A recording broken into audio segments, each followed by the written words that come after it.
ನಿನ್ನೆ ತಾನೇ ಮಾಜಿ ಶಾಸಕರಂತ ಸಂಜೀವ್ ಮಠಂದೂರವರು ಒಂದು ಪತ್ರಿಕಾಗೋಷ್ಠಿ ನಡೆಸಿ ಸೋಮವಾರ ಶುಭಾರಂಭಗೊಂಡ ಪುತ್ತೂರಿನ ಶಾಸಕರ ನೂತನ ಕಚೇರಿಯ ವಿಚಾರವಾಗಿ ಇವತ್ತು ಆರೋಪ ಮಾಡುವಂಥದ್ದನ್ನ ಮಾಡಿದ್ದಾರೆ. ಇವತ್ತು ಏನಾಗಿದೆ ಅಂತಂದ್ರೆ ಸಂಜೀವ್ ಮಠಂದೂರವರ ಪರಿಸ್ಥಿತಿ, ಅವ್ರಿಗೇನು ಉದ್ಯೋಗ ಇಲ್ಲ. ಕಳೆದ ಚುನಾವಣೆಯಲ್ಲಿ ಪಕ್ಷ ಟಿಕೆಟು ನೀಡಿಲ್ಲ. ಇವತ್ತು ಪಕ್ಷದ ಒಂದು ವ್ಯವಸ್ಥೆಯಲ್ಲಿ, ಅವರದೇ ಪಕ್ಷದ ವ್ಯವಸ್ಥೆಯಲ್ಲಿ ಅವರು ಇವತ್ತು ಕಡೆಗಣಿಸುವಂತ ಒಂದು ವ್ಯವಸ್ಥೆ ಅಡಿಯಲ್ಲಿ ತನ್ನ ಅಸ್ತಿತ್ವವನ್ನು ಉಳಿಸಿಕೊಳ್ಳಿಕ್ಕೆ ಬೇಕಾಗಿ ಇವತ್ತು ಬೇರೆ ಬೇರೆ ವಿಚಾರವನ್ನು ತೆಗೆದುಕೊಂಡು ಇವತ್ತು ಮಾಧ್ಯಮ ಮುಂದೆ ಬರುವಂತ ವಿಚಾರವನ್ನು ಮಾಡಿದ್ದಾರೆ. ಇನ್ನೊಂದು ವಿಚಾರ ಅಂತ ಹೇಳಿದ್ರೆ, ಶಾಸಕರಾದ ಅಶೋಕ್ ಕುಮಾರ್ ರೈ ಅವರು ಕಳೆದ 3 ತಿಂಗಳಿಂದ ಅವಿರತವಾಗಿ ಈ ಕ್ಷೇತ್ರದ ಅಭಿವೃದ್ಧಿಗೆ ಬೇಕಾಗಿ ಸಾಕಷ್ಟು ಯೋಜನೆಗಳನ್ನು ತರುವಲ್ಲಿ ಇವತ್ತು ಸರ್ಕಾರಕ್ಕೆ ಒತ್ತಡ ಹಾಕುವ ಮೂಲಕ ಬೇರೆ ಬೇರೆ ವಿಚಾರಗಳಲ್ಲಿ ಇವತ್ತು ಜನಪರ ಕೆಲಸ ಮಾಡುವಂಥದ್ದನ್ನ ನೋಡಿ, ಇವತ್ತು ಅವರ ಜನಪ್ರಿಯತೆಯನ್ನು ನೋಡಿ ಇವತ್ತು ಮಠಂದೂರ ಅವರು ಹೊಟ್ಟೆ ಕಿಚ್ಚೋ ಏನೋ ಗೊತ್ತಿಲ್ಲ, ಮನುಷ್ಯನಿಗೆ ಜಲಸಿ ಇರ್ತದೆ, ಈ ಮಟ್ಟದಲ್ಲಿ ಜಲಸಿ ಇರಬಾರ್ದು, ಮತ್ಸರ ಇರಬಾರ್ದು. ಹೊಟ್ಟೆ ಕಿಚ್ಚಿನಲ್ಲಿ ಇವತ್ತು ಆರೋಪ ಮಾಡ್ತಾ ಇದ್ದಾರೆ. ಅದರಲ್ಲಿ ಕೂಡ ಮೊಸರಲ್ಲಿ ಕಲ್ಲು ಹುಡುಕುವಂತ ಕೆಲಸವನ್ನ ಮಠಂದೂರವರು ಮಾಡಿದ್ದಾರೆ. ಇವತ್ತು ಶಾಸಕರ ನೂತನ ಕಚೇರಿಗೆ ನಗರಸಭೆಯಿಂದ 31 ಲಕ್ಷವನ್ನ ವೆಚ್ಚ ಮಾಡಿ ಜನರ ತೆರಿಗೆ ಹಣವನ್ನ ದುರುಪಯೋಗ ಪಡಿಸಿದ್ದಾರೆ ಅಂತ ನೇರವಾಗಿ ಒಂದು ಆರೋಪ ಮಾಡಿದ್ದಾರೆ.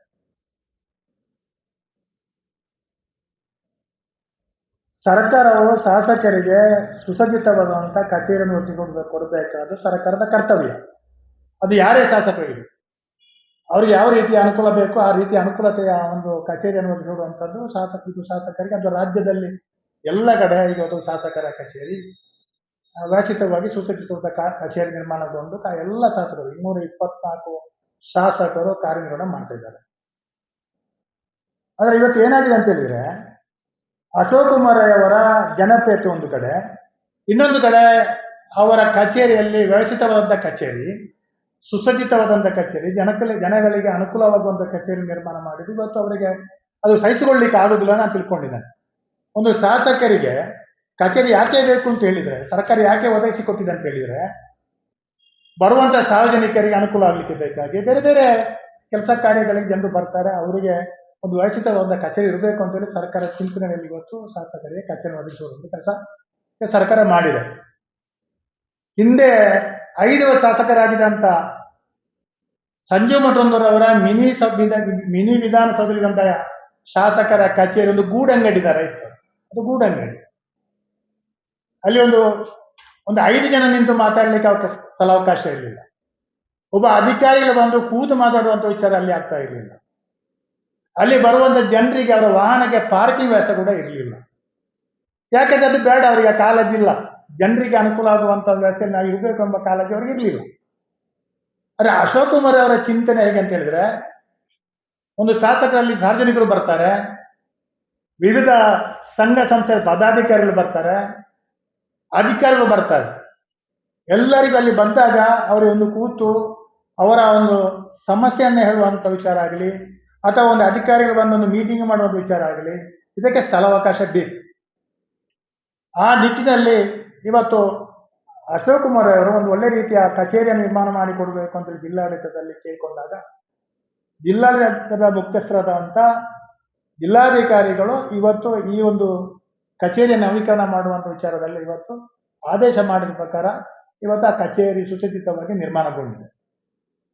ಇಲ್ಲಿ ಇದರ ಬಗ್ಗೆ ಮಾತಾಡುವಂತ ಸಂಜೀವ್ ಮಠಂದೂರ್ ಅವರು ನನ್ನ ಪ್ರಶ್ನೆ ಏನಂತ ಹೇಳಿದ್ರೆ, ಬಹಳಷ್ಟು ತೆರಿಗೆ ಹಣ ದುರುಪಯೋಗ ಮಾಡ್ತಾ ಇದ್ದಾರೆ. ಇವತ್ತು 31 ಲಕ್ಷ ಖರ್ಚು ಮಾಡಿ ಇಡೀ ನಗರಸಭೆಯಲ್ಲಿ ಅವ್ಯವಸ್ಥೆ ಆಗಿದೆ ಅಂತ ಬಿಂಬಿಸುವಂತ ಒಂದು ಮಠಂದೂರ್. ನನ್ನ ಪ್ರಶ್ನೆ ಏನಂತ ಹೇಳಿದ್ರೆ, ಹಿಂದೆ ನಾವು ಇದೇ ಸ್ಥಳದಲ್ಲಿ, ಈಗ ಶಾಸಕರ ನೂತನ ಕಚೇರಿ ಇರುವಂತಹದ್ದು ಪುರಸಭೆಯ ಹಿಂದಿನ ಪುರಸಭೆಯ ಕಟ್ಟಡ, ಆ ಕಟ್ಟಡದಲ್ಲಿ ಕೂಡ ಕಚೇರಿ ಇತ್ತು. ಅದಕ್ಕೆ ಮೊದಲು ಸಹಾಯಕ ಕಮಿಷನರ್ ಕಚೇರಿ ಇತ್ತು, ಕೆಳಗೆ ಹೋಟೆಲ್ ಇದಕ್ಕೆ ಬೇರೆ ಬೇರೆ ಉದ್ಯಮಗಳಿವೆ. ಈ ಕಚೇರಿಯನ್ನು, ಈ ಕಟ್ಟಡವನ್ನ ಮತ್ತು ಪಕ್ಕದಲ್ಲಿ ಒಂದು ಸಮುದಾಯ ಭವನದ ಕಟ್ಟಡವನ್ನು ಕೆಡವಿ ಇನ್ನೊಂದು ಸುಸಜ್ಜಿತವಾದಂಥ ಕಚೇರಿ ಇರುವಾಗಲೇ, ನಗರಸಭೆಗೆ ಒಂದು ಒಳ್ಳೆ ರೀತಿಯ ಕಚೇರಿ ಇದೆ, ಆ ಕಚೇರಿ ಇರುವಾಗಲೇ 12 ಕೋಟಿಯ ಅನುದಾನದಲ್ಲಿ ಈ 2 ಕಟ್ಟಡಗಳನ್ನು ಕೆಡವಿ ಅಲ್ಲಿ ಕಚೇರಿ ನಿರ್ಮಾಣ ಮಾಡಲಿಕ್ಕೆ ಹೊರಟರು. ದೊಡ್ಡ ಮಟ್ಟದ ಗುದ್ದಲಿ ಪೂಜೆ ನಡೆದಿದೆ. ಅದು ಕೂಡ ಯಾವ ಅನುದಾನ, ಯಾರ ಅನುದಾನ? ನಗರಸಭೆ ಅನುದಾನ, ಶಾಸಕರ ಅನುದಾನ ಅಲ್ಲ. ಅಲ್ಲಿ ನಾವು ಹಿಂದೆ ಇಲ್ಲಿ ಪುತ್ತೂರು ದೊಡ್ಡ ಸಂತೆಯ ವಿವಾದ ಆಯಿತು. ಆ ಸಂತೆಗೆ ಅಲ್ಲಿ ಅವ್ಯವಸ್ಥೆ ಇರುವ ಸಂತೆಯನ್ನು ಅಲ್ಲಿ ತಂದು ಮಾರುಕಟ್ಟೆ ನಿರ್ಮಾಣ ಮಾಡಬೇಕು, ಸಂತೆ ಮಾರುಕಟ್ಟೆ ನಿರ್ಮಾಣ ಮಾಡಬೇಕು ಅಂತೇಳಿ ನಾವು ನಗರೋತ್ಥಾನದಲ್ಲಿ 1 ಕೋಟಿಯನ್ನು ನಾವು ಮಂಜೂರು ಮಾಡಿದ್ದೇವೆ. ಸಂಜೆ ಮಾಡಿದವರು ಶಾಸಕರಾದ ಬಳಿಕ ಅದನ್ನು ಬದಲಿಸಿ ನಗರಸಭೆ ಕಚೇರಿ ನಿರ್ಮಾಣ ಮಾಡಬೇಕು ಅಂತೇಳಿ ಹಣವನ್ನು ಬದಲಿಸಿದೆ. ಬೇರೆ ಬೇರೆ ನಗರಸಭೆ ಅನುದಾನವನ್ನ ಅಲ್ಲಿ ಅದಕ್ಕೆ ವಿನಿಯೋಗಿಸುವಂತ ಕೆಲಸವನ್ನ ಮಾಡಿದೆ. ನನ್ನ ಪ್ರಶ್ನೆ, ಒಂದು ನಗರಸಭೆ ಕಚೇರಿ ಇದ್ದಾಗ 13 ಕೋಟಿ ರೂಪಾಯಿ ಖರ್ಚು ಮಾಡಿ ಇನ್ನೊಂದು ಕಚೇರಿ ನಿರ್ಮಾಣ ಮಾಡ್ಲಿಕ್ಕೆ ಹೊಟ್ಟಿದ್ದೀರಲ್ಲ, ಅದು ಜನರ ತೆರಿಗೆ ದುರುಪಯೋಗ ಅಲ್ವಾ ಅಂತ ನಾನು ಕೇಳುವಂಥದ್ದು. ಇವತ್ತು ಇನ್ನೊಂದು ಮಾತು ಹೇಳಿದವರು, ಕೂಡದವರ ಬಾಡಿಗೆ ಕೊಡ್ತಾ ಇದ್ರು, ಆ ಬಾಡಿಗೆ ಲಾಭ ಆಗ್ತಿತ್ತು ನಗರಸಭೆಗೆ, ಅದು ಇಲ್ಲದಂತ ಆಯ್ತು ಅಂತ ಒಂದು ಮಾತು ಹೇಳಿದ್ರು. ನಾನು ಒಂದು ಪ್ರಶ್ನೆ ಅವರದ್ದು ಕೇಳಲಿಕ್ಕೆ ಇಷ್ಟಪಡ್ತಿದ್ದೆ. ಯಾಕಂತ ಹೇಳಿದ್ರೆ, ನೀವು ನಗರಸಭಾ ಕಚೇರಿ ಮಾಡುವಾಗ ಅವತ್ತು ಕೂಡ ಕಚೇರಿ ಕೂಡ ಇಲ್ಲಿಂದ ಸ್ಥಳಾಂತರ ಆಗ್ಬೇಕಿತ್ತು, ಆಗ ಕೂಡ ನಷ್ಟ ಆಗ್ತಿರ್ಲಿಲ್ವಾ?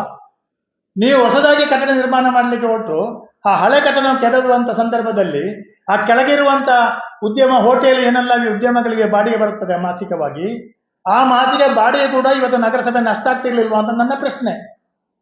ಇವತ್ತು ಅಶೋಕ್ ಕುಮಾರ್ ರೈ ಅವರು ಒಂದು ಕಚೇರಿ ಓಪನ್ ಮಾಡಿದ ಕೂಡಲೇ ಇಡೀ ಬಹಳಷ್ಟು ದೊಡ್ಡ ನಗರಸಭೆಯ ದುಡ್ಡು ದುರುಪಯೋಗದಿಂದ ಕಾಳಜಿ ವಹಿಸುವಂತ ಕೆಲಸವನ್ನ ಮಾಡಿದ್ದಾರೆ.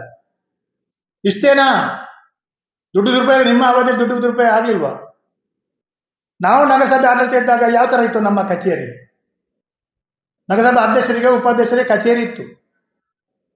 ನಾವೇನು AC ಹಾಕೊಂಡು ಕೂತಿರ್ಲಿಲ್ಲ, ಒಂದು ಕಚೇರಿ. ಸಾರ್ವಜನಿಕರಿಗೆ ಬಂದಾಗ ಅಲ್ಲಿ ವ್ಯವಸ್ಥಿತವಾಗಿ ಅವರ ಸಮಸ್ಯೆಯನ್ನ ಆಲಿಸಲಿಕ್ಕೆ ಅಥವಾ ಅವರಿಗೆ ಉಪಯೋಗ ಆಗುವಂತ ಒಂದು ಕಚೇರಿ ಇರಬೇಕು. ನಿಮ್ಮ ಆಡಳಿತ ಬಂತಲ್ಲ, ನಿಮ್ಮ ಆಡಳಿತ ಬಂದಾಗ ನಿಮ್ದೇ ಅಧ್ಯಕ್ಷರಿದ್ರಲ್ಲ ಜೀವನ್ಧರ್ ಜೈನು, ಲಕ್ಷಾಂತರ ರೂಪಾಯಿ ಖರ್ಚು ಮಾಡಿ ಅಲ್ಲಿ ಕಚೇರಿಯನ್ನ ನಿರ್ಮಾಣ ಮಾಡಿದ್ರಲ್ಲ, ಬದಲಿಸಿದ್ರಲ್ಲ ಅಲ್ಲಿ, ಅದರಲ್ಲಿ AC ಅಳವಡಿಸಿಕೊಂಡು. ಆ ಲಕ್ಷಾಂತರ ರೂಪಾಯಿ ಖರ್ಚು ಮಾಡುವಾಗ ಹಣದ ಉಪಯೋಗ ಆಗ್ಲಿಲ್ವಾ? ಅದು ಹಣದ ಉಪಯೋಗವಲ್ಲ ನಗರಸಭೆಯದ್ದು. ಹಾಗೆಲ್ಲೋಗಿತ್ತು ನಿಮ್ಮ ಈ ಒಂದು ಕಾಳಜಿ? ಆಯ್ತಪ್ಪ, ನಗರಸಭೆ ಅನುದಾನದಲ್ಲಿ ಯಾರ ಜನ ಇಲ್ಲದಲ್ಲಿ ಪಾರ್ಕ್ 60 ಲಕ್ಷ ನಿರ್ಮಾಣ ಮಾಡಿದ್ರಲ್ಲ ಗುರುಂಕುನಾರ್ ಎಂಬಲ್ಲಿ, 60 ಲಕ್ಷ ಕೂಡ ನಗರಸಭೆ ಅನುದಾನ, ಅದು ದುರುಪಯೋಗ ಆಗಿಲ್ವಾ? ಇವತ್ತು ಕಳೆದ 5 ವರ್ಷಗಳಲ್ಲಿ ಶಾಸಕರಿದ್ದ ಸಂದರ್ಭದಲ್ಲಿ, ಅದಕ್ಕೆ ಮೊದಲು ಕೂಡ ನಗರಸಭೆ ವಿವಿಧ ಯೋಜನೆ ಕೋಟ್ಯಾಂತರ ರೂಪಾಯಿ ವ್ಯವಹಾರ ಆಗಿದೆ. ನಾನು ಹಲವಾರು ಪ್ರಕರಣ ಲೋಕಾಯುಕ್ತ ದೂರು ಕೊಟ್ಟಿದ್ದೇನೆ, ಅವರಿಗೆ ಕೂಡ ನಾನು ಅವರ ಗಮನ ತಂದಿದ್ದೇನೆ. ಜನರ ತೆರಿಗೆ ಹಣ ಅಲ್ಲ, ಕೋಟ್ಯಾಂತರ ರೂಪಾಯಿ ದುರುಪಯೋಗ ಆದ್ರೂ ಕೂಡ ಇವರು ಸಕಾರಾತ್ಮಕ ಅಂತ ಅಧಿಕಾರವನ್ನು ಉಳಿಸಿಕೊಳ್ಳುವಂತ ಕೆಲಸ ಮಾಡಿದ್ದಾರೆ. ಆಗ ಜನರ ತೆರಿಗೆ ದುರುಪಯೋಗ ನೆನಪಾಗ್ಲಿಲ್ವಾ ಇವರಿಗೆ? ಇನ್ನು ಪುತ್ತೂರು ನಗರಸಭೆ ಬಿಜೆಪಿ ಆಡಳಿತದಲ್ಲಿ ನೀವು ನೋಡಿರೋ ಬುಲ್ವಾರದ ಇಡೀ ಇಲ್ಲಿಂದ ಪೊಲೀಸ್ ಸ್ಟೇಷನ್, ಹಳೆ ಪೊಲೀಸ್ ಸ್ಟೇಷನ್ ಇಂದ ಬುಲ್ವಾರ್ನವರೆಗೆ ನಾವು ರಸ್ತೆ ಬದಿಗೆ ಇಂಟರ್ಲಾಕ್ ಅಳವಡಿಸಿದ್ದೆವು. ಲಕ್ಷಾಂತರ ರೂಪಾಯಿ ಖರ್ಚು ಮಾಡಿ ಇಂಟರ್ಲಾಕ್, ಒಳ್ಳೆ ಇಂಟರ್ಲಾಕ್ ಅದು ಹಾಗೆ ಇತ್ತು. ಅದನ್ನೆಲ್ಲ ತೆಗೆದು ನೀವು ಡಾಮರೀಕರಣ ಮಾಡಿದ್ರಲ್ಲ. ಒಂದು ಕಾಮಗಾರಿಗೆ ಒಂದು ಬಾಳಿಕೆ ಅವಧಿ ಇದೆ, ಅದಕ್ಕೊಂದು ತೆಗಿಲಿಕ್ಕೆ ಆಗೋದಿಲ್ಲ. ಇಂಟರ್ಲಾಕ್ ಇದ್ರೆ ಅದಕ್ಕೊಂದು ಸಮಯ ಇದೆ. ಅದನ್ನು ಡಾಮರೀಕರಣ ಮಾಡಿ ನಿಮ್ಮ ಅವಧಿಯಲ್ಲಿ ಆ ಇಂಟರ್ಲಾಕ್ ಒಳ್ಳೆ ಇದ್ದಂತ ಇಂಟರ್ಲಾಕ್ ತೆಗೆದು ವಿನಾಕಾರಣ ಡಾಮರೀಕರಣ ಮಾಡುವಾಗ ಅಲ್ಲಿ ನಿಮಗೆ ಸರ್ಕಾರದ ಜನರ ತೆರಿಗೆ ಹಣ ದುರುಪಯೋಗ ಆದಂತ ನಿಮಗೆ ಗೊತ್ತಿರ್ಲಿಲ್ವಾ? ಮಾಧ್ಯಮದಲ್ಲಿ ಬಂದಿತ್ತಲ್ಲ ಅದು ಕೂಡ, ಇಂಟರ್ಲಾಕ್ ಅನ್ನು ತೆಗೆದು ಡಾಮರೀಕರಣ ಮಾಡಿದ್ದಾರೆ ಅಂತೇಳಿ. ಆ ಬಳಿಕ ಡಾಮರಿದ್ದನ್ನು ತೆಗೆದು ಒಳ್ಳೆ ಡಾಮರಿದ್ದನ್ನು ಇಂಟರ್ಲಾಕ್ ಮಾಡಿದ್ರಲ್ಲ, ಅದು ಜನರ ತೆರಿಗೆ ದುರುಪಯೋಗ ಅಲ್ವಾ? ಇವರೊಂದು ಸ್ಮಾರ್ಟ್ ಬಸ್ ನಿರ್ಮಾಣ ಮಾಡಿದ್ದಾರೆ ಪುತ್ತೂರು ನಗರದಲ್ಲಿ, ಕೆಲವು ಕಡೆ ಬುಲ್ವಾರಲ್ಲಿ, ಕೆಮ್ಮೈಯಲ್ಲಿ ಸ್ಮಾರ್ಟ್ ಬಸ್ ಶೆಲ್ಟರ್ ಅಂತೇಳಿ. ಅದಕ್ಕೆ ಎಷ್ಟು ಲಕ್ಷ ಖರ್ಚು ಮಾಡಿದ್ದಾರೆ, ಏನೋ ಉಪಯೋಗಿದೆಯಾ? ಮಳೆಗೆ ನಿಂತರೆ ಅಲ್ಲಿ ಮನೆ ನೀರು ಹೊಡಿತದೆ ಒಳಗೆ, ಯಾರು ನಿಲ್ಲಕ್ಕೆ ಆಗುದಿಲ್ಲ. ಆ ಥರದ ಒಂದು ಬಸ್ ಶೆಲ್ಟರ್ ನಿರ್ಮಾಣ ಮಾಡಿ ಜನರ ತೆರಿಗೆಯನ್ನು ದುರುಪಯೋಗ ಮಾಡಲಿಲ್ಲ ತಾವು.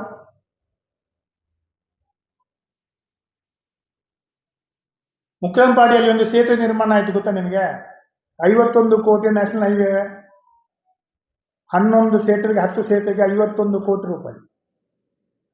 ಮುಕ್ರಂಪಾಡಿಯಲ್ಲಿ ಸಂಪ್ಯದಲ್ಲಿ 2 ಸೇತುವೆ ನಿರ್ಮಾಣ ಆಗಿದೆ. ನಮ್ಮ ನಗರಸಭೆ ಸಂಪ್ಯ ನಮ್ಮ ನಗರಸಭೆ ವ್ಯಾಪ್ತಿ ಬರೋದಿಲ್ಲ, ಗಡಿಯಲ್ಲಿದೆ. ಮುಕ್ರಂಪಾಡಿಯಲ್ಲಿ ಸೇತುವೆಗೆ ಹೆಚ್ಚೆಂದ್ರೆ 50 ಲಕ್ಷ ಬೇಕು. 1,75,00,000 ಅಂದಾಜು ಪಟ್ಟಿ ಮಾಡಿ ಇವತ್ತು ಡಬಲ್ ಎಸ್ಟಿಮೇಟ್ ಮಾಡಿ ಇವತ್ತು ಆ ಸೇತುವೆ ನಿರ್ಮಾಣಕ್ಕೆ ಇವತ್ತು ಟೆಂಡರ್ ಕರೆದು ಕೆಲಸ ಆಗ್ತಾ ಇದೆ. ನನ್ನ ಅಂದಾಜು ಪ್ರಕಾರ 1.25 ಕೋಟಿ ಇವತ್ತು ಹಣ ದುರುಪಯೋಗ ಆಗಿದೆ. ಇದರ ಬಗ್ಗೆ ಮಾತಾಡಿದ್ರೆ ಇವರು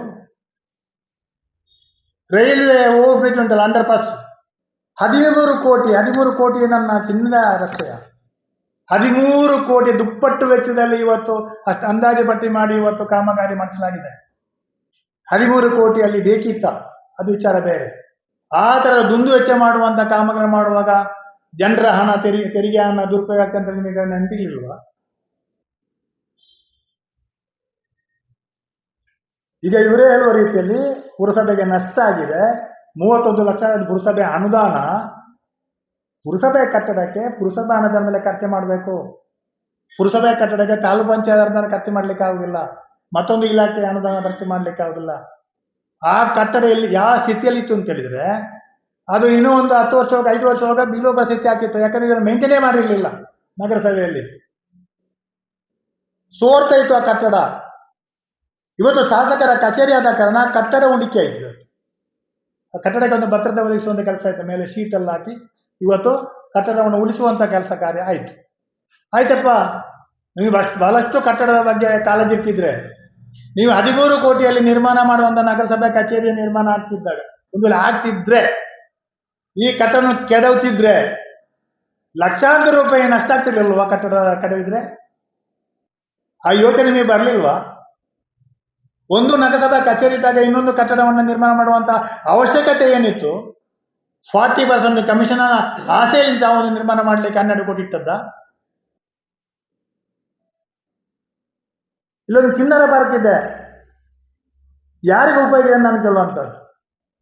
30 ಲಕ್ಷ ರೂಪಾಯಿ ಮೇಲ್ಪಟ್ಟು ಅದಕ್ಕೆ ನಿರ್ಮಾಣ ಮಾಡಲಿಕ್ಕೆ 30 ಲಕ್ಷ ರೂಪಾಯಿ ಹೆಚ್ಚು ಖರ್ಚು ಮಾಡಿದ್ದಾರೆ. ಏನಾದರೂ ಪ್ರಯೋಜನ ಇದೆಯಾ ಅದರಲ್ಲಿ? ಪುತ್ತೂರಿನ ಜನರಿಗೆ ಏನಾದ್ರು ಪ್ರಯೋಜನ ಇದೆಯಾ? ಅಲ್ಲಿ ಲೈಟ್ ಹಾಕಿರ್ತಾರೆ, ಯಾರೋ ಅಲ್ಲಿ ಕೂತ್ಕೊಂಡಿರ್ತಾರೆ, ಯಾರು ಮಕ್ಕಳಾಗಲಿ ಯಾರೋ ಪುತ್ತೂರಿನ ಸಾರ್ವಜನಿಕರು ಆ ಪಾರ್ಕನ್ನು ಉಪಯೋಗ ಮಾಡ್ತಾ ಇಲ್ಲ. ಆ 30 ಲಕ್ಷ ರೂಪಾಯಿ ಜನರ ಪುರಸಭೆ ಅನುದಾನ ತೆರಿಗೆಯನ್ನ ದುರುಪಯೋಗ ಮಾಡುವಾಗ ನೀವು ಅದನ್ನು ತಡಿಲಿಕ್ಕೆ ಏನಾಗಿತ್ತು ನಿಮಗೆ? ಇಷ್ಟೆಲ್ಲ ಸಾವಿರ ಇದೆ ಇವರ ಹಣ ದುರುಪಯೋಗ, ಇವರ ಕಾಮಗಾರಿ ಹೆಸರಲ್ಲಿ ಮಾಡಿದಂತ ಹಣ ದುರುಪಯೋಗದ ಬಗ್ಗೆ ಮಾತಾಡಬೇಕಿದ್ರೆ 1 ವಾರ ಬೇಕಾಗ್ತದೆ. ಇನ್ನೊಂದು ವಿಚಾರ ನಾನು ಹೇಳಲಿಕ್ಕೆ ಇಷ್ಟಪಡ್ತಾ ಇದ್ದೇನೆ. AC ಅವರಿಗೆ ಕೊಟ್ಟಿದ್ರು ಇವರು ಕಚೇರಿ, ಇದೇ ನಗರಸಭೆ ಕಚೇರಿಯನ್ನ ಹಿಂದೆ AC ಕಚೇರಿ ಆಗಿತ್ತು, ಬಾಡಿಗೆ ಅಗ್ರಿಮೆಂಟ್ ಕೂಡ ಆಗಿದೆ. 1 ರೂಪಾಯಿ ಸರ್ಕಾರದ ಅನುದಾನ ಬರಲಿಲ್ಲ, ಅಲ್ಲಿಗೆ ಬಾಡಿಗೆ ಬರಲಿಲ್ಲ ನಗರಸಭೆಗೆ. ಅದು ಇವರಿಗೆ ಕಾಳಜಿ ಇರಲಿಲ್ವಾ? 4-5 ವರ್ಷ AC ಇದ್ರಲ್ಲ ಅಲ್ಲಿ, AC ಕಚೇರಿಯಿಂದ ಬಾಡಿಗೆ ಬಂದಿತ್ತು ಅಲ್ಲಿಗೆ. ಇನ್ನೊಂದು, ತಮ್ಮ ಹಿರೇಬಂಡಾಡಿ ಗ್ರಾಮದಲ್ಲಿ ಕಳಪ ಕಾಮಗಾರಿಯಾಗಿ, ತಾವೇ ಇಟ್ಟ ಅನುದಾನದಲ್ಲಿ ಕಳಪ ಕಾಮಗಾರಿಯಾಗಿ ಊರ್ನವರೇ ಪ್ರತಿಭಟನೆ ಮಾಡಿದ್ರಲ್ಲಿ, ಮರು ಡಾಮರೀಕರಣ ಮಾಡಿಸಿದ್ದು ಊರ್ನವರೇ. ಇವರಲ್ಲಿ ಕಣ್ಣೆತ್ತಿ ನೋಡಿಲ್ಲ, ಚಕಾರ ಕೂಡ ಎತ್ತಲಿಲ್ಲ. ಆ ಕಳಪ ಕಾಮಗಾರಿಗೆ ಆದದ್ದು ಇವರ ಗ್ರಾಮದಲ್ಲಿ ಆದಂಥದ್ದು ಕೂಡ ಜನರ ತೆರಿಗೆ ಹಣ ದುರುಪಯೋಗ ಅಲ್ವಾ? ಮೊನ್ನೆ ತಾನೇ ಒಂದು ಪೇಪರಲ್ಲಿ ಬಂದಿತ್ತು, ಮಾಧ್ಯಮದಲ್ಲಿ ಬಂದಿತ್ತು. ಇಲ್ಲಿ ಇರ್ದೆ ಗ್ರಾಮದ ಕೆಲ್ಲಾಡಿ ಎಂಬಲ್ಲಿ 5 ಮೀಟರ್ ಅಂತರದಲ್ಲಿ, ಏನು ಗೊತ್ತಾ, ಒಂದು ಸೇತುವೆ, 5 ಮೀಟರ್ ನಂತರ ಇನ್ನೊಂದು ಸೇತುವೆ, 2 ಸೇತುವೆ, ಕಿಂಡಿ ಅಣೆಕಟ್ಟು ಮತ್ತು ಸೇತುವೆ ನಿರ್ಮಾಣ ಮಾಡಿದ್ದಾರೆ 6.5 ಕೋಟಿ ರೂಪಾಯಿಯಲ್ಲಿ. ಯಾರಿಗೆ? ಗುಡ್ಡಕ್ಕೆ. ಈ ಸೇತುವೆ ಹೋಗಿ ಸೇರಿದಲ್ಲಿ ಗುಡ್ಡ. 6.5 ಕೋಟಿ ದುರುಪಯೋಗ ಆಗಿದೆ, ಜನರ ಹಣ ದುರುಪಯೋಗ ಆಗಿದೆ. ಇವರೇ ಇಟ್ಟ ಹಣ. ಅವಶ್ಯಕತೆನೇ ಇರಲಿಲ್ಲ, ಯಾರ ಬೇಡಿಕೆ ಇರಲಿಲ್ಲ. 600 ಕೋಟಿ ರೂಪಾಯಿ ಜನರ ತೆರಿಗೆನ. ಇನ್ನೊಂದು ಕತೆ ಹೇಳ್ತಾನೆ. ಇರ್ದೆ ಗ್ರಾಮದ ಬೈಲಾಡಿ ಎಂಬಲ್ಲಿ ಗೋಪಾಲಕೃಷ್ಣ ದೇವಾಲಯ ಅಂತ ಇದೆ. ನಾನು ಕೆಲವು ಪಾಯಿಂಟ್ ಮಾತ್ರ ಹೇಳ್ತಾ ಇರೋದು. ಆ ದೇವಾಲಯದ ಮೇಲೆ ಬೆಂದ್ರಿ ತೀರ್ಥಕ್ಕೆ ಹೋಗ್ಲಿಕ್ಕೆ, ಒಂದು ಪ್ರವಾಸಿ ಕೇಂದ್ರವಾಗಿರುವಂತ ಬೆಂದ್ರಿ ತೀರ್ಥಕ್ಕೆ ಹೋಗ್ಲಿಕ್ಕೆ ಒಂದು ತೂಗು ಸೇತುವೆಗೆ 75 ಲಕ್ಷ ಅನುದಾನ ಮಂಜೂರು ಮಾಡಿಸಿದ್ರು. ಆ ತೂಗು ಸೇತುವೆ ಎಲ್ಲಿಗೆ ಸೇರಿದೆ ಗೊತ್ತಾ ನಿಮಗೆ? ಯಾರೋ ಇಬ್ಬರ ತೋಟಕ್ಕೆ ಹೋಗಿ ಸೇರುವಂತದ್ದು. 75 ಲಕ್ಷ ರೂಪಾಯಿ ಅನುದಾನ ಒಂದು ತೂಗು ಸೇತುವೆ ಕೂಡ ಯಾವ ಉದ್ದೇಶಕ್ಕಾಗಿ ಅದನ್ನ ತಂದಿದ್ದಾರೆ? ಅದು ದುರುಪಯೋಗ ಅಲ್ವಾ ಅಂತ ಹೇಳುವಂಥದ್ದು. ಎಷ್ಟು ದುರುಪಯೋಗ ಆಗ್ತದೆ? ಈ ನಗರಸಭೆಯಲ್ಲಿ ಎಷ್ಟು ಹಣ ದುರುಪಯೋಗ ಆಗಿದೆ? ಕಾಮಗಾರಿ ಹೆಸರಲ್ಲಿ ಇವರ ಅನುದಾನ ಎಷ್ಟು ದುರುಪಯೋಗ ಆಗ್ತಾ ಇದೆ? ಒಂದೇ ಒಂದು ಕಳಪೆ, ಒಂದೇ ಒಂದು ಗುಣಮಟ್ಟದ ಕಾಮಗಾರಿ ಆಗಿಲ್ಲ. ಇಡೀ ಗ್ರಾಮಾಂತರದಲ್ಲಿ ಜಲಜೀವನ ಮಿಷನ್ ಅಡಿಯಲ್ಲಿ ಆಗುವಂತ ಕಾಮಗಾರಿ ಇವರ ಅವಧಿಯಲ್ಲಿ ಎಲ್ಲ ಕಳಪೆ ಕಾಮಗಾರಿಗಳು. ಇಷ್ಟೆಲ್ಲ ನಿಮಗೆ ಗೊತ್ತಿದ್ರು ಕೂಡ ಒಂದು ಜನರ ಅನುಕೂಲಕ್ಕಾಗಿ ಮಾಡುವಂತ ಶಾಸಕರ ಕಚೇರಿ ವಿರುದ್ಧ ನೀವು ಮಾತಾಡ್ತಿರಲ್ಲ. ನಿಮಗೆ ನೈತಿಕತೆ ಇದೆಯಾ ನಾನು ಕೇಳುವಂತ? ನಿಮಗೆ ನೈತಿಕತೆ ಇದೆಯಾ? ಆಯ್ತಪ್ಪ, ನಮ್ಮ MP ಇದ್ದಾರಲ್ಲ ಕಟೀಲ್ರು, ಅವರ ಕಚೇರಿ ನೋಡಿದ್ರೆ ನೀವು, ಐಷಾರಾಮಿ ಕಚೇರಿ ಲಕ್ಷಾಂತರ ರೂಪಾಯಿ ಮಾಡಿ ಜಿಲ್ಲಾಧಿಕಾರಿಗಳ ಕಚೇರಿ 2ನೇ ಮಹಡಿಯಲ್ಲಿ ಅವರ ಕಚೇರಿ ಇದೆ. ನಾನು ಜಿಲ್ಲಾಧಿಕಾರಿ ಕಚೇರಿ ಹೋಗುವಾಗ ನಮ್ಮ DUDC ಜಿಲ್ಲಾ ನಗರಾಭಿವೃದ್ಧಿ ಕೋಶಕ್ಕೆ ಹೋಗುವಂತ ಕಚೇರಿ ಹೋಗುವಂತ ದಾರಿಯಲ್ಲಿ ಅಲ್ಲೇ ಇರ್ತದೆ. ಆದ್ರೆ ನಾನು ಅಲ್ಲಿ ಸಾರ್ವಜನಿಕರನ್ನ ಅನ್ಕೊಂಡಿಲ್ಲ. ಒಂದು MLA ಹತ್ರ ತುಂಬಾ ಜನ ಸಾರ್ವಜನಿಕರು ಬರ್ತಾರೆ, MP ಹತ್ರ ಯಾರು ಸಾರ್ವಜನಿಕರು ಹೋಗುವಂಥದ್ದು ಕಮ್ಮಿ. ಆದ್ರೆ MP ಐಷಾರಾಮಿ ಕಚೇರಿ ಬೇಕು.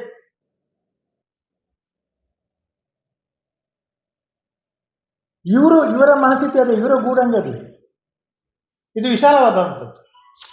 ಆ ಮನಸ್ಸೇನಿದೆ, ಮಠಂದೂರು ರಮಾನಿ ಮನಸ್ಸು ಒಂದು ಸೀಮಿತ ಮನಸ್ಸು, ಸಂಕುಚಿತ ಮನಸ್ಸು. ಹಾಗೆ ಅವರ ಕಚೇರಿ ಗೂಡಂಗಡಿ ತರ ಇತ್ತು. ಅಶೋಕ್ ಕುಮಾರ್ ಅವರ ಮನಸ್ಸನ್ನು ವಿಶಾಲವಾದ ಮನಸ್ಸು, ಎಲ್ರಿಗೂ ಅನುಕೂಲ ಆಗಬೇಕು ದೃಷ್ಟಿಯಲ್ಲಿ ಮಾಡಿದಂತ ಮನಸ್ಸು. ಇವತ್ತು ಹೇಳಿದ್ದಾರೆ ಅಲ್ಲಿ ಇಂಟರ್ಲಾಕ್ ಹಾಕಿದ್ದಾರೆ. ಇಂಟರ್ಲಾಕ್ ಆಗಿತ್ತು ಸ್ವಾಮಿ, ಅಲ್ಲಿ ಇಂಟರ್ಲಾಕ್ ಹಾಕಿದ್ದನ್ನ ಆ ಹಳೆ ಕಟ್ಟಡವನ್ನ ನೀವು ಕೆಡವಿದ್ರಲ್ಲ, ಅಲ್ಲಿ ನಗರಸಭೆಯ ಪುರಸಭೆಯ ಹಳೆ ಕಟ್ಟಡ ಕೆಡವಿದ್ರಲ್ಲ, ಅದರ ಕಥೆ ನಾನು ನಿಮ್ಮ ಹತ್ರ ಹೇಳ್ತೇನೆ. ಯಾವುದೇ ಕಟ್ಟಡ ಕೆಡವಬೇಕಿದ್ರೆ ಅದನ್ನ ಕೆಡವಿ ತೆಕ್ಕೊಂಡು ಹೋಗ್ಲಿಕ್ಕೆ ಜನ ಬರ್ತಾರೆ, ಹಣ ಕಟ್ಟಿ. ನೀವೊಂದು ಮನೆ ಹಳತಿದ್ರೆ ಅದರ ಹಂಚು ಪಕ್ಕಾಸು ಎಲ್ಲ ತೆಗೆದು ಹೋಗ್ಲಿಕ್ಕೆ ಜನ ಕಾಯ್ತಾರೆ. ಅದರದೇ ಜನ ಇದ್ದಾರೆ. ನಾವು ಇಷ್ಟು ಕೊಡ್ತೇವೆ, ನಮಗೆ ಕೊಡಿ ಅಂತೇಳಿ. ಇಲ್ಲಿ ಏನಾಗಿದೆ ಅಂತ ಗೊತ್ತಾ ನಿಮಗೆ? 4 ಲಕ್ಷ ಎಸ್ಟಿಮೇಟ್ ಮಾಡಿ ತೆಗೆದವನಿಗೆ 4 ಲಕ್ಷ ಕೊಟ್ಟದ್ದು. ಯಾರಿಗೆ? ಓಡ್ದು ತೆಗ್ದವ ಆ ಮರ ಎಲ್ಲಿದೆ, ಹಂಚೆ ಎಲ್ಲಿದೆ, ಅಲ್ಲಿ ಒಳ್ಳೊಳ್ಳೆ ಫ್ಯಾನ್ಗಳಿತ್ತು, ಅಲ್ಲಿ ತುಂಬಾ ಫರ್ನಿಚರ್ ಐಟಮ್ ಇತ್ತು, ಎಲ್ಲಿದೆ ಅಂತ ಲೆಕ್ಕಕ್ಕಿಲ್ಲ. ಇಂಟರ್ಲಾಕ್ ಇತ್ತು, ಇಂಟರ್ಲಾಕ್ ಅನ್ನು ಒಮ್ಮೆ ಟೆಂಡರ್ ಕರೆದು ಯಾರೋ ಜುಜುಬಿ ಕೊಟ್ಟುಬಿಟ್ಟು. ಅದು ತೆರಿಗೆ ಅನ್ನೋ ದುರುಪಯೋಗ ಅಲ್ವಾ? ಇದನ್ನೆಲ್ಲ ಇಟ್ಟುಕೊಂಡು 5 ವರ್ಷದಲ್ಲಿ ಬೆಡದೆಲ್ಲ ಮಾಡಿ ಇವತ್ತು ಶಾಸಕರ ಬಗ್ಗೆ ಯಾಕಂದ್ರೆ ಇವತ್ತು ಬೇರೆ ಬೇರೆ ಯೋಜನೆಗಳು ಬರ್ತಾ ಇದೆ. ಪುತ್ತೂರಿನ ಅಭಿವೃದ್ಧಿ ಪೂರಕವಾಗಿ ಶಾಸಕರು ಮಾಡ್ತಾ ಇದ್ದಾರೆ. ಇವತ್ತು PAಗಳ ಬಗ್ಗೆ ಮಾತಾಡಿದ್ದಾರೆ. ಒಂದು MLAಗೆ PAಗಳು 2 ಇರೋದು, ಒಂದು ಬೆಂಗಳೂರಲ್ಲಿ, ಒಬ್ಬರು ಊರಲ್ಲಿ ಕ್ಷೇತ್ರದಲ್ಲಿ. ಅದು ಸರ್ಕಾರ ಒದಗಿಸಿಕೊಟ್ಟಿದೆ. ಇವರು 6 PAಗಳನ್ನು ಇಟ್ಟುಕೊಂಡಿದ್ದಾರೆ ಖಾಸಗಿಯಾಗಿ. ಅವರ ಕೈಯಿಂದ ಸಂಬಳ ಕೊಟ್ಟು ಖಾಸಗಿಯಾಗಿ PAಗಳನ್ನು ಇಟ್ಟುಕೊಂಡಿದ್ದಾರೆ. ಅವರು ಓಪನ್ ಆಗಿ ಹೇಳಿದ್ದಾರೆ, ನಾನು ನನ್ನ PA ಇಟ್ಟುಕೊಂಡಿದ್ದೆ, ನೀವು ನಾವಿಲ್ಲದಾಗ ನನ್ನ PA ಸಂಪರ್ಕ ಮಾಡಿ. ಯಾರಾದ್ರೂ ಒಂದು ಕಚೇರಿಗೆ ರೆವಿನ್ಯೂ ಸಮಸ್ಯೆ, ನಾನು 94 CC ಅರ್ಜಿಯನ್ನ ನಂದು ಆಗಿಲ್ಲ ಅಂತ ಹೇಳಿದಾಗ ನಾನು PAನ ಭೇಟಿಯಾಗಿ PA ತಾಲೂಕು ಆಫೀಸ್ಗೆ ಹೋಗಿ ಅಲ್ಲಿ ಸೆಕ್ಷನ್ ಅಲ್ಲಿ ಮಾತಾಡಿ ಏನಾಗಿ ತಿಳ್ಕೊಳ್ಳಿಕ್ಕೆ PA ಜನರಿಗೆ ಸಹಾಯ ಮಾಡಲಿಕ್ಕೆ. ಈಗ ಆರೋಗ್ಯ ಇಲಾಖೆಯಲ್ಲಿ ಆಸ್ಪತ್ರೆಯಲ್ಲಿ ಏನೊಂದು ಸಮಸ್ಯೆ ಇತ್ತು, ಅವರವರಿಗೆ ಮಾತಾಡ್ಲಿಕ್ಕೆ ಹೋಗಿ ಅಲ್ಲಿ ಅವರಿಗೆ ಸಹಾಯ ಮಾಡುವಂಥದ್ದಕ್ಕೆ PA ಇಟ್ಟದ್ದು. ಅದೇ ಇವರಿಗೇನು ಹೊಟ್ಟೆ ನೋವು. ಇವರ PAಗಳಿದ್ರಲ್ಲ, ಏನ್ ದಂಧೆ ಮಾಡ್ತಾ ಇದ್ರು ಗೊತ್ತಾ ನಿಮ್ಗೆ? ಅಲ್ಲಿ ಇಷ್ಟೆಲ್ಲ ಮಾತಾಡ್ತಿರಲ್ಲ, ಭಾರಿ ಅಭಿವೃದ್ಧಿ ಮಾಡಿದ, ನಾನು ಮಾಡಿದನ್ನು ಟೇಪ್ ಕಟ್ ಮಾಡ್ತಾರೆ, ನಾನು ಮಾಡಿದನ್ನು ಉದ್ಘಾಟನೆ ಮಾಡ್ತಾರೆ ಅಂತ ಹೇಳುವಂತ ಶಾಸಕರಿಗೆ ಅಷ್ಟೆಲ್ಲ ಅಭಿವೃದ್ಧಿ ಮಾಡಿದ್ರೆ, ಜನಪರವಾಗಿ ಇತ್ತಿದ್ರೆ ಯಾಕೆ BJP ಅವರಿಗೆ ಟಿಕೆಟ್ ಕೊಟ್ಟಿಲ್ಲ ಅಂತ ನನ್ನ ಪ್ರಶ್ನೆ. ಕೊಡ್ಬೇಕಿತ್ತಲ್ಲ ಅವರಿಗೆ. ಈಗ ಸಾಕಷ್ಟು ಜನಪರವಾಗಿ ಕೆಲಸ ಮಾಡಿದೆ ಅಂತ ಹೇಳಿದ್ರೆ, ಜನಪ್ರಿಯತೆ ಇರ್ತಿದ್ರೆ ಅವರಿಗೆ ಟಿಕೆಟ್ ಕೊಡ್ಬೇಕಿತ್ತಲ್ಲ. ಇವತ್ತು ಟಿಕೆಟ್ ವಂಚಿತರಾದವರು, ಅವರ ಮೂಲ ಗುಂಪಾದವರು ಇವತ್ತು ಅಸ್ತಿತ್ವಕ್ಕೆ ಬೇಕಾಗಿ ಇವತ್ತು ಮಾಧ್ಯಮದ ಮೇಲೆ ಮುಂದೆ ಬಂದು ಇವತ್ತು ಕೆಲಸ ಮಾಡುವಂತಹ ಶಾಸಕರ ವಿರುದ್ಧ ಮಾತಾಡುವಂತ ವಿಚಾರವನ್ನು ನಾನು ಖಂಡಿಸ್ತಾ ಇದ್ದೇನೆ. ಅಲ್ಲಿಂದ ಇಲ್ಲಿ ಸ್ಥಳಾಂತರ ಆಗ್ಲಿಕ್ಕೆ ಇನ್ನೊಂದು ಕಚೇರಿ ಇರುವಂತಹ ಉದ್ದೇಶ ಅಂತದ್ದು, ಅದು ಸ್ಪಷ್ಟಪಡಿಸಬೇಕು. ಅಲ್ಲಿಲ್ವಾ? ಆಯ್ತು, ಇನ್ನೊಂದು ವಿಚಾರ ಕಂಟಿನ್ಯೂ ಮಾಡ್ತಾನೆ. ಇಲ್ಲಿ ಕಚೇರಿಗೆ 13 ಕೋಟಿಯಲ್ಲಿ ಇಟ್ಟು 12 ಕೋಟಿ 13 ಕೋಟಿ ಇಟ್ಟು ಶಂಕುಸ್ಥಾಪನೆ ಮಾಡಿ ಟೆಂಡರ್ಗೆ ಎಲ್ಲ ಮಾಡ್ಲಿಕ್ಕೆ ಪ್ರಯತ್ನ ಪಟ್ಟಾಗ ಅದು ಯಾಕೆ ನಿಂತದ್ದು ನಾನು ಹೇಳ್ತೇನೆ. ಟೆಂಡರ್ ಮಾಡಿ ಆ ಪ್ರೋಸೆಸ್ ಅಲ್ಲಿ ಒತ್ತಡ ಆಗ್ತಾ ಇದ್ದಾಗ ಪುನಃ ಅಲ್ಲಿ ಯಾಕೆ ಖರ್ಚು ಮಾಡಬೇಕಿತ್ತು ಇವರು? ಅಲ್ಲಿ ಮೇಲೆ ಖರ್ಚು ಮಾಡಿದ್ರಲ್ಲ, ಈಗ 50-60 ಲಕ್ಷ ಖರ್ಚು ಮಾಡಿ ಮೇಲೆ ಫ್ಲೋರ್ ಅಲ್ಲಿ ಮಾಡಿದ್ರಲ್ಲ, ಮೀಟಿಂಗ್ ಹಾಲ್ ಅದು ಇದೆಲ್ಲ ಮಾಡಿದ್ರಲ್ಲ, ಇವ್ರದೇ ಆಡಳಿತ, ಅದು ದುರುಪಯೋಗ ಅಲ್ವಾ ಅಂತ ಕೇಳೋದು.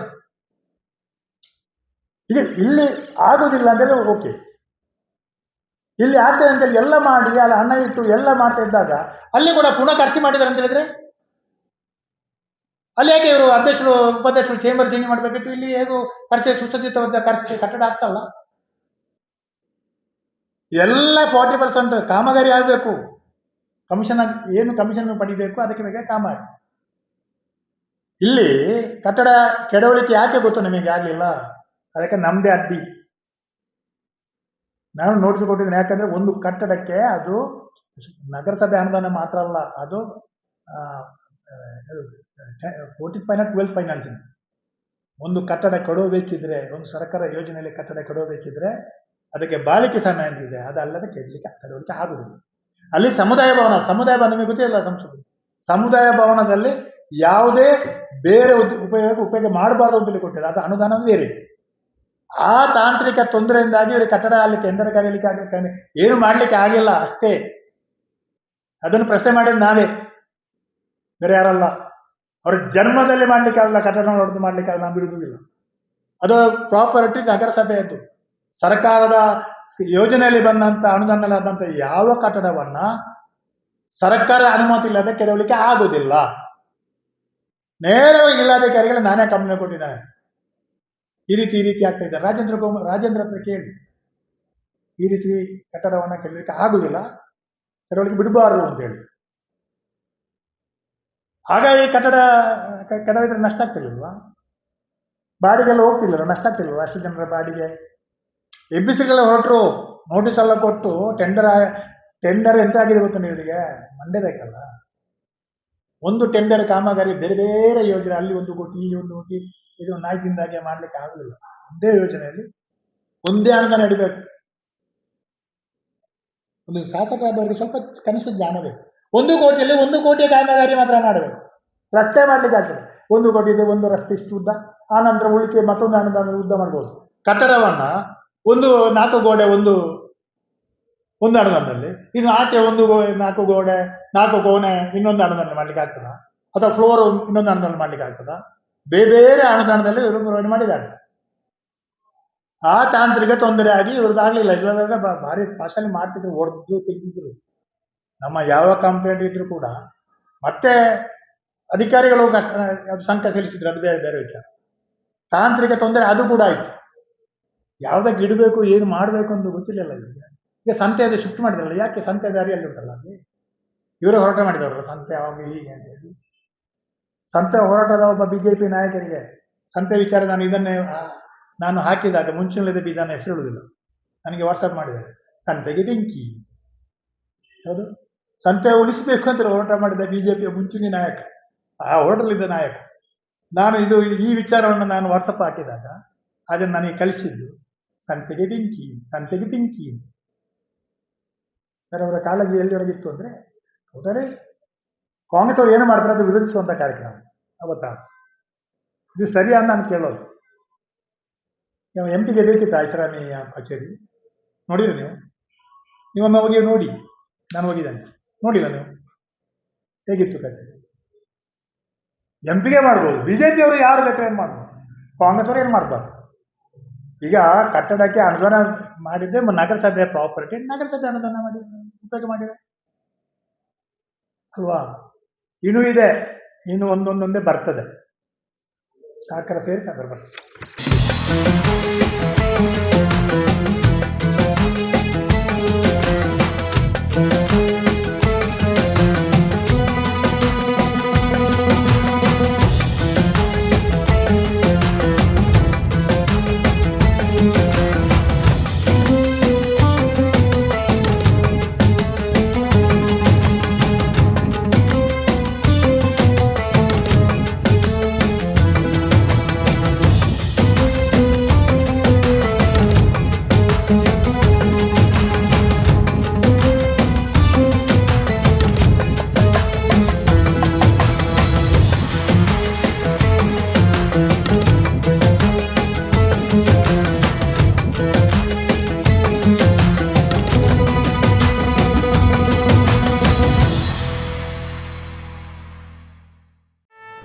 ಸುದ್ದಿ ಚಾನಲ್, ಕ್ಷಣ ಕ್ಷಣದ ಸುದ್ದಿಗಾಗಿ.